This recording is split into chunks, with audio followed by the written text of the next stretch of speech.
အားလုံးပဲမင်္ဂလာပါကျွန်တော်ကျိတ်လက်အစီအစဉ်မိခံမှုဖြစ်ပါတယ်ကျွန်တော်ဒီနေ့အိမ်မှာဟင်းမချက်လို့ကျွန်တော်ဒီနေ့ line ပေါ်ကနေခက်စားနေတဲ့ဆိုင်လေးဆိုင်ကိုရောက်နေရတယ်အဲ့ဆိုင်လေးကတော့ရွှေဘုတ်လက်ရဆိုတဲ့ဆိုင်လေးပဲဖြစ်ပါတယ်ဆိုတော့ကျွန်တော်နဲ့ဘယ်လိုမျိုးစားမလဲဆိုတာအထက်မှာလိုက်ကြည့်ပြအောင်နော်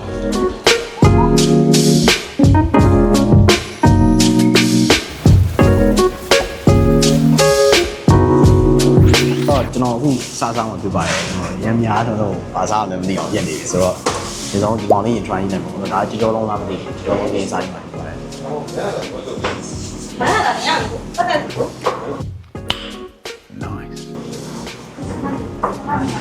ဒီမှာလေဟိုသူကနှမ်းစီတွေပါညာညီမသုံးတာဗျာညီမသုံးတာပြီးတော့အဲ့လိုမျိုးအသားလေးဒီအကင်တွေပေါ့နော်အကင်တွေကိုလည်းလုံးဝနူးနေအောင်ပြုတ်ထားတယ်ဆိုတော့ခိုက်လိုက်အဲ့လိုမျိုးထုံထုံတိပြစ်နေတယ်ပျော်စင်းသွားတဲ့ရလာမျိုးတွေရတယ်ပေါ့နော်ပြီးတော့ဒီမှပြောတာကြတော့ဒီ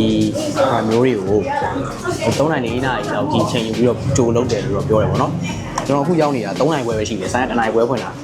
ကျွန်တော်ဒါရတာနောက်ဆုံးဖြစ်သွားတယ်ပေါ့နော် Oh my god ဆောင်းဆုံးနေစားရင်ဆုံးတော့လာတယ်1နိုင်ပွဲဆိုင်ဖွင့်တာလည်းလာခဲ့တယ်ပေါ့နော်ဒီဆိုင်ချင်းကအမကြီးလည်းသဘောရမ်းကောင်းတယ်ဒီပုံစံဒီ portion နဲ့ဆိုရင်တော်တော်များများစားလို့ရတာပေါ့နော်အုပ်လိုက်ကြီးတငယ်ချင်းတွေ3ယောက်လောက်ထိတော့ကောင်းကောင်းမွန်စားလဲဒါဆိုကျွန်တော်မှာတာ2000မို့ပေါ့နော်ဒီမှာဆိုရင်ချက်ချောက်တွေလည်းပါတယ်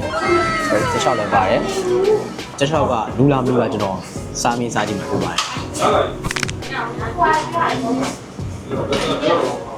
ချက်ချောက်ထဲမှာလည်းမြတ်တာလေးစိတ်ဝင်နေတာပေါ့နော်အဲ့စိတ်ဝင်နေပြီးတော့ချက်ချောက်ကလူးရဲထဲမှာပါတယ်တော်တော်လေးလူးရဲပေါ့နော်တုံးစီလေးလည်းဖြစ်တယ်နည်းနည်းဝါလို့ကောင်းတယ်ပေါ့နော်ကျွန်တော်အနေနဲ့တော့ကြိုက်ရတာကျွန်တော်တော်ကြိုက်နေပြီဆိုတော့ဒါလေးကဘာလေးလဲမသိဘူးစားကြည့်မှာဖြစ်ပါတယ် ingredient တိုင်းကိုလေသူကဘယ်လိုပြောမလဲဆိုတော့ရတာအဲ့လိုနှမ်းစီရတာလေးနဲ့ပြီးရင်မာလာရတာလေးနဲ့ကိုစိတ်ဝင်နေရဗျတော်တော်လေးကိုစားကောင်းတယ်ဒီမျိုးနှစ်ယောက်စားပြီးတော့ထမင်းလေးနဲ့တွေ့စားရတယ်တော်တော်လေးစိတ်ပြီးတော့ရတာမပေါ့အောင်တော်တော်လေးစားကောင်းတဲ့နေရာမှာပါတယ်ဆိုတော့ကျွန်တော်ဆက်စားမှာဖြစ်ပါတယ် A few moments later ကျွန်တော်ဒီဆိုင်နဲ့အကုန်လုံးပဲပေါ့နော်တော်တော်စားကောင်းတယ်ကျွန်တော်လုံးဝမရက်နိုင်ဘူးဇက်တိုက်ကိုစားရတယ်ဗျအောက်နားရောက်လာတယ်နည်းနည်းလေးတော့ဆက်လာရပါတော့ဒါပေမဲ့ကျွန်တော်ကတော့အဆက်တိတ်မစားနိုင်တဲ့လူမဟုတ်တော့ဒါတော့ဒါပေမဲ့ဆက်စားတဲ့လူပုံမှန်အဆက်စားရပါအဆက်စားနိုင်တဲ့လူတွေဆိုရင်တော့ဒါတော်တော်လေးကိုထိထိမိမိရတာလေးပေါ့နော်ဒါတော့ကျွန်တော်ပါလာတဲ့ဟိုကီဝီတော်ရည်လေးပေါ့နော်ကီဝီဆိုတာလေးရောက်ပါပြီကျွန်တော်ကြီးနေအောင်နော်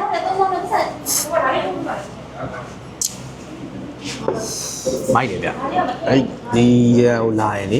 အရင်နဲ့တွဲတောက်ရင်တော့ပိုပြီးလဲတယ်ပေါ့နော်အရင်အဆက်မစားနိုင်တဲ့လူတွေဆိုရင်တော့ဒီကောင်လေးကတော်တော်လေးစင်ပြေပေါ့နော်ကြီးတော့ရေခဲတုံးလဲဆိုပိုမိုက်ရတော့ထင်တယ်ဒါပေမဲ့ကျွန်တော်တို့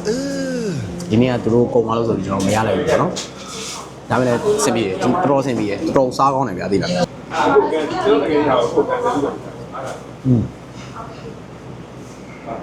ကျွန်တော်ရမို့လည်းတော်တော်မိုက်ကျွန်တော်ရမို့တော်လေးကိုတုံးပြီးဖြစ်တယ်ဗျာစားလို့တော့ကောင်းတယ်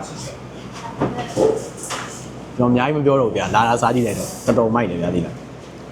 ဝါဆိုင်းလေးစာလေးကတော့ဒီစမ်းချောင်း link တက်တဲ့ဝင်လာလိုက်ပေါ့နော်စမ်းချောင်း link တက်တဲ့ဝင်လာပြီးတော့စမ်းချောင်းလမ်းနဲ့ဝင်သွားလိုက်ပေါ့နော်အဲဆိုစမ်းချောင်းလမ်းနဲ့ဝင်သွားလိုက်ရင်ဒီဟွာရှိမယ်ဒီနားမှာဘူးဒရာဆိုရဲတီရောက်ရှိမယ်အဲ့တီရောက်ရဲ့ဆိုင်တီရောက်ဆိုင်ဘေးနားလမ်းကြားလေးရှိရပါတော့ကျွန်တော်လိုက်ပြတော့နောက်လဲအခုလိုမျိုး trending ဖြစ်တဲ့ food တွေ budget ဖြစ်တဲ့ food တွေသွားစားမှာဆိုတော့ဒီ page လေးကို like and follow လုပ်ထားဖို့မမေ့နဲ့ပေါ့နော်နောက်မှတွေ့မယ် see you bye bye